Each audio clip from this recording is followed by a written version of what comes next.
Welcome to the MarcWes Sports Podcast.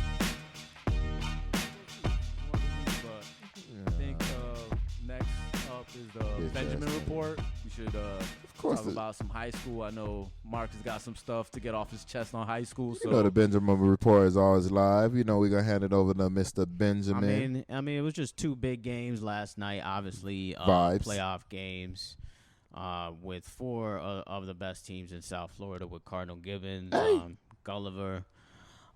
That game came out like how I predicted as far as Cardinal Gibbons winning the game. No, I thought it was going to be a high-scoring game. It ended up being 29-7, just no offense from Gulliver.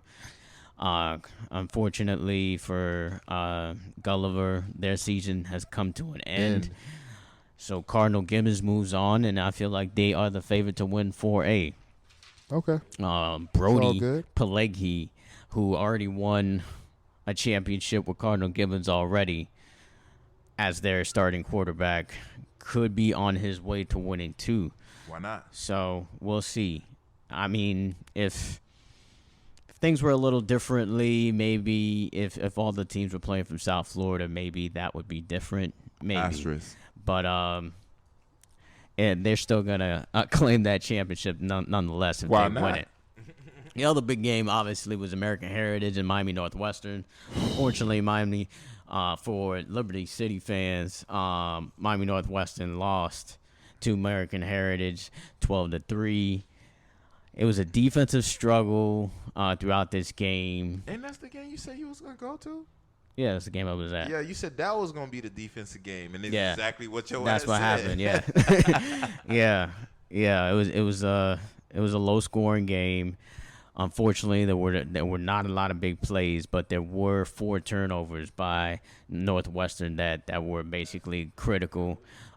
Their quarterback was only a sophomore, Tiger, threw some critical interceptions in the red zone. Unfortunately. Yeah, he threw some questionable balls that were intercepted.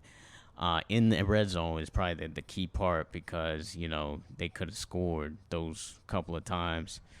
So American Heritage now is like that favorite to win it all. Mm-hmm. To me, they got the best defensive backs in the country. Okay. To be honest, Go to the U. like they got top flight defensive backs, and it's not uncommon for that school at all because Patrick Surtain Jr. went there, who's going to be like a number 1 pick next year. Obviously, that's Surtain's son.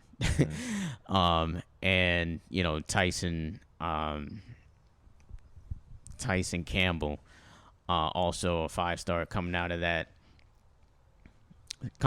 school. But Jacoby Spells, James Williams, obviously committed to the U. Bugsy Silvera, who is Bugsy Silvera, who's Nesta Silvera, who plays for the U's little brother. Yeah, Jacoby Spells, also Damian Fagan. All of these are top flight defensive backs, and I just named you 5. So, also Brian Blades Jr., who was also on that squad. So there's a lot of players who don't get enough playing time, who probably could start for a lot of other football teams. Yeah, I interviewed with Jacoby Spells and Jaden Kinlock, who actually had 2. Yeah, from American Heritage, who actually had 2. Turnovers in the game. He had an interception and he also had a fumble recovery. So he's also a wrestler too, by the way. So yeah, this kid he's like one of the top Max Preps wrestlers in the nation. Yeah, he's a linebacker for American Heritage. So he could either go into football or possibly MMA. I mean, that is the next level for wrestling. So watch out for him. Jaden Kinlock is his name. Jaden Kinlock. Huh? Yeah, exactly. Yeah. So, I mean, that's it for the Benjamin Report. I got overzealous with the last podcast, and I said that Edison and Chaminade were playing this week, but they actually play the next week. So look forward to that game because there's playmakers all over that feet. That's going to be over that on that Trats Powell field in Opelika next week. So look forward to that. That potentially could decide the 3A state championship.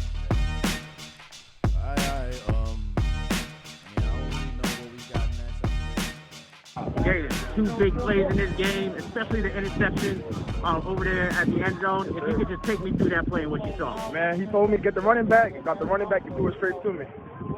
And just describe your feelings right now, just to beat the defending state champions. Excitement, man. You can't beat this. We got to win a state championship now. It's not over. And what's the focus going to be in these next couple of games for you guys to win it all? Win. Focus on what we got to do. Game plan. Make the plays we got to make. Dominate for 4 quarters every game. We got to win. You were able to get 2 takeaways in this game. You also got the fumble as well. Just how critical were those 2 plays for you guys to win? Man, put us in good field position over here. Got the pick over there. Just changed the momentum of the game. And we came out with a win. So that's all that matters. Congratulations on the win. Appreciate it.